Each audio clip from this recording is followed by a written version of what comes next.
Hi, everyone, and welcome once again to one of our Hobby Memorial Library events.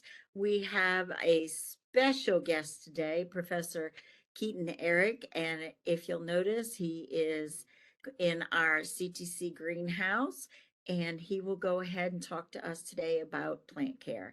So take it away, Professor Ehrig. Well, welcome to the Central Texas College Greenhouse. I am Keeton Ehrig, the Professor for Agriculture here for the Agriculture program, and I'm glad to be visiting with y'all today about kind of taking care of our houseplants. How do we do that? How are we effective at that? And how do we make sure that we keep a green thumb and not have a brown thumb? So the biggest thing that I like to start with is making sure that we start with a good, healthy plant. That's the best thing to do is when we go to a store or we find one that our family has and we inherit it, we get it, however we do it, we want to make sure that it's a good, healthy plant. That is the first thing we need to take care of. After that, we have a few considerations to consider. One is the type of plant, the location where we're going to put it. Some plants love a lot of sun. We call those full sun plants. Some plants don't like a whole lot of sun. We call those partial sun plants. So making sure we identify the plant, make sure we put it in the right location for it to be successful. After that, it's up to us as plant caretakers to move on and really help that plant succeed. So if we're talking about house plants, there's a few things we need to consider. Is windows. We think about windows, we think about our home HVAC system, which is going to help monitor temperature and regulate temperature for us, as well as humidity within a house. Those are things that we need to consider. So we have a healthy plant. We're at home. We say, all right, for instance, let's talk about a full sun plant. Full sun plants like sun for 6 to 8 plus hours a day. So we need to be thinking about more of a window that we could put it in front of on the south side of our house. If we think about how the sun rises in the east, goes around to the south during the day, and it sets on the west. So if we think about how Mother Nature is already set up, we need to work around her schedule. Mother Nature will not change her schedule for us. We have to work around her. So full sun plants, put them on the south facing windows, so they get the maximum amount of sun that they can. If they're partial, we can put them in the east windows if that's what we have available. So you can also find plants to meet the need of the location you want them to be. Once we have those plants, we put them in the right location, then we need to be thinking about watering. Water is by far the most essential nutrient for all living things across the world and on this earth. If we don't have water for a certain amount of days, our bodies will begin to shut down. Plants are no different. Now, plants can go several days without you watering them, but they have to have an ample amount of water for them to be able to grow and to be able to maintain their daily structure and life that they need, that we enjoy so much of the green foliage, the pretty purples in this inch plant here. Those are all things we would need to try to consider. Now, one thing we can do to try to maybe, are we watering too much, not watering enough, is an old trick that I heard an old extension agent tell me. He said if you take a sharpened wooden pencil and you poke it into the soil, and you poke it 2 inches in, 3 inches in, whatever you prefer, when you pull that sharpened pencil out, if there is soil on the sharpened part of the pencil, it's probably moist. If there's no soil on it, it's probably dry. So we probably need to think about watering those plants. I would not water a house plant every single day.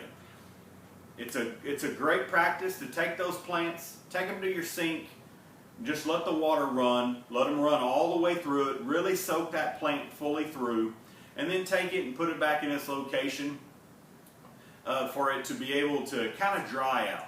Let those roots get some air, let them dry out, but make sure it doesn't get too dry.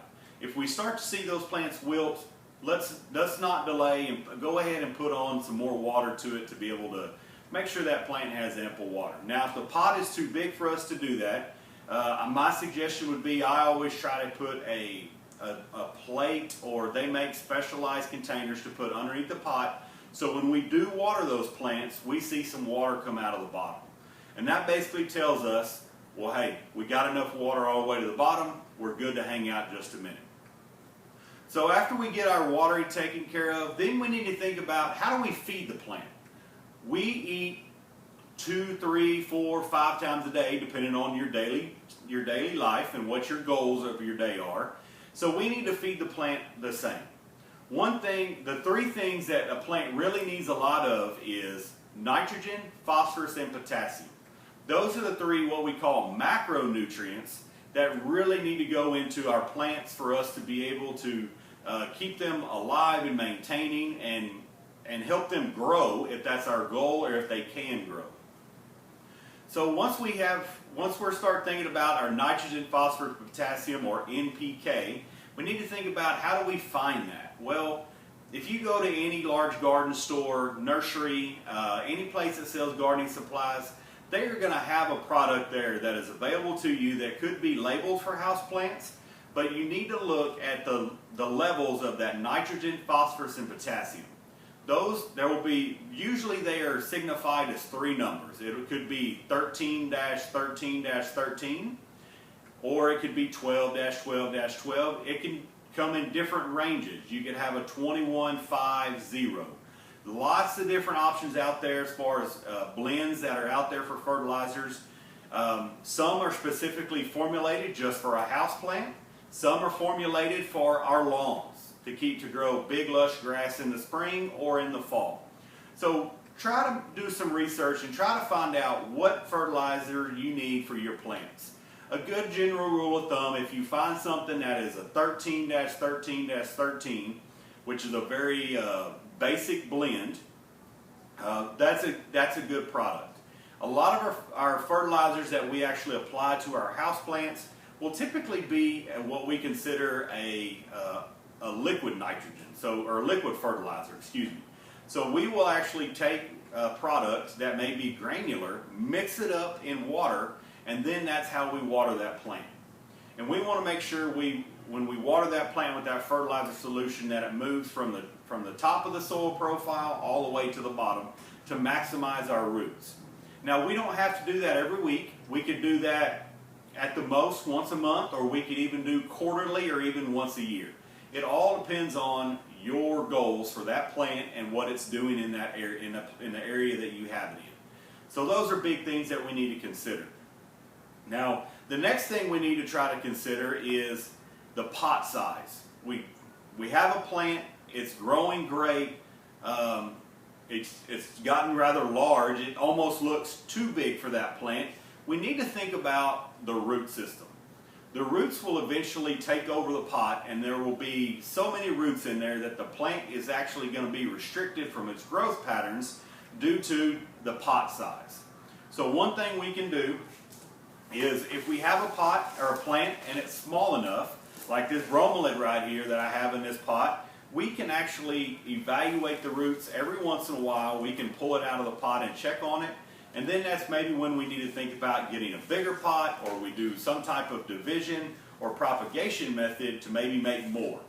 So one thing that I try to do is I try to squeeze the side of the pot very gently, just a little bit over time, over the whole area. And then I kind of take my fingers to hold it within the foliage, and then I will turn it upside down just a little bit. And then I can pull it out and check for the roots. Now, if it's really root bound, this plant is not hardly root bound at all. There will be a mass of roots right in this root ball area where the soil is. So this is where we would say, all right, we're good right now. I tell you what, let's go ahead and put it back in this pot, but maybe in 6 months we'll check it again, or maybe even in a year we'll check it again. But if we're to this stage and we're saying, hey, we are root bound, we're going to go ahead and try to find us a bigger pot. Now my suggestion is try to find a pot that's 2 inches bigger in diameter, just to make sure that plant has extra room to grow. If the roots are really root bound where you can almost see them running in a circular pattern, it's okay to take our fingers and kind of loosen those up so those roots will start to grow outward and not continue to run in a circle. Because that can be deathly to the plant, to where we could eventually lose it no matter how much of a green thumb we actually have. So anytime we do anything kind of tragic to a plant, is we want to make sure that we set it up for success. So if we repot it, we want to go ahead and water it deeply, water it very heavily, and maybe not put it in the full sun. Maybe we move those plants to the partial sun area where they get a little sunlight for a couple of weeks, and then we can move them back to the full sun. Because it's kind of traumatic to the plant. It's a stressful time for the plant. Whenever we do any propagation to it, we remove any leaves, we put it in a bigger pot. We want to set it up for success. So we want to make sure that those plants we take some of the stressors out of their life and we help them succeed that way. So put them in the shady spot for a couple of weeks, then put them back in the full sun so they can actually grow. Now, another thing that we can do if we have a lot of plants, so we have this inch plant right here in front of me, and if this plant does not have many of them, but if you kind of look through, you might find dead leaves or dead branches. It is okay to prune those off and go ahead and remove those. So that could be a place for insects to live. It could be a place that a disease can get into. If you see a piece of a plant that's not really a whole lot of it that is starting to die off, it's okay to remove that part of the plant because we want to make sure that plant only has healthy tissues to work from. So pruning shears, or they call it deadheading, where you find any flowers that are kind of already spent, that have already bloomed, we can go ahead and remove those, and sometimes that'll actually help us on our flowering house plants. Go ahead and help those plants go ahead and blossom again, so we get a longer time period with our flowers. So with that being said, that is what I have to discuss with y'all today. I really appreciate it. Does anybody have any questions? Do you recommend, like, if it gets really root bound and you can't go with the bigger pot, are you able to break the roots apart, safely, to get it put back together, put it in 2 pots? Yes, you can. That is a great question. Thank you for asking that. So yes, you can do what we call crown division, to where like for this bromelid, we can pull it out of its pot and we can gently dissect away and make one plant. We could make 2 plants or 3 plants or 5 plants, depending on how much there is and how many different types of structures are coming out. So if we look at this bromelid right here, there's 1, 2, 3, 4, 5. We can make 6 smaller plants out of this. Now the great thing about that is we're looking at the holiday season.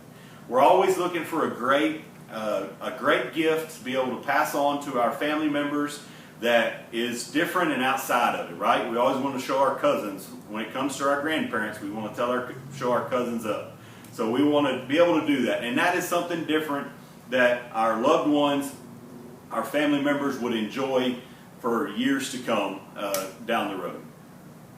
Okay, and do you recommend, if there is a spot that's not quite sunlit in a house, do you recommend getting any grow lights?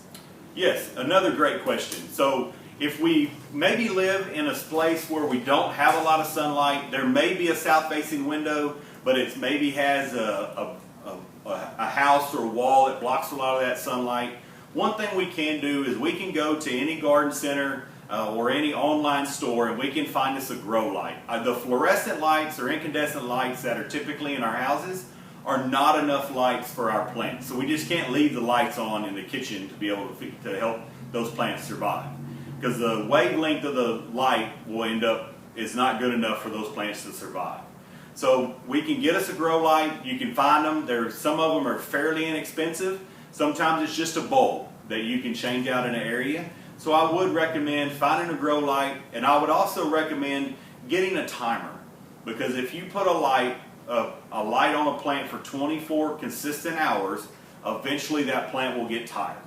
So they make timers that you can set where they're on for 12 hours a day, 6 hours a day, kind of whatever needs you need that plant to have that you have researched. That's a great opportunity at that point. So you see us here at the Central Texas College greenhouse. A lot of these plants are propagated by our students that are taking horticulture, agronomy classes, botany classes. So you're probably wondering, what happens to all these plants? Well, typically annually or biannually, we do hold the ag program holds a plant sale where all these plants will come up for sale. That typically we announce that through either emails or through the emails links that you get. That'll be advertised. We are planning one in the spring, so be sure to check back. Be sure to check your student email. Check any place you find it. Find in the TVs, the monitors inside the buildings. It'll be advertised there. So please come join us. Take a look at our plants. See if you can take any home to enjoy. And usually they're relatively inexpensive. We're not here to make any money off of it. We just want to recoup some costs and try to help our program grow and help benefit students on a daily basis. Well, thank y'all for hanging out with me today. I appreciate your time. Your time is very valuable. There's a lot of things in this world that really take up our time these days. So I want to say thank you for taking your time to watch this, learning about the great houseplants that we have. And I also want to say, if you ever have any questions, my office is in the science building. Please stop by, say hi. We're offering horticulture and agronomy classes. Please hop into those, learn some more. If not, you can find my email in the faculty directory under the ag program, and I'd be glad to visit with you to answer any questions you might have. Thank you, Professor Ehrig, for all of your fun and interesting information about taking care of houseplants, and hopefully it'll help everyone to not kill those plants that they just bought from the store or from the nursery. And guys, be on the lookout for when the plant sale is so that you can go ahead and go on over to the greenhouse to see what they have. Make sure that you tune in this Wednesday. We have another night sky tour with CTC astronomer Warren Hart. So you guys have an awesome day, and we will see you next time.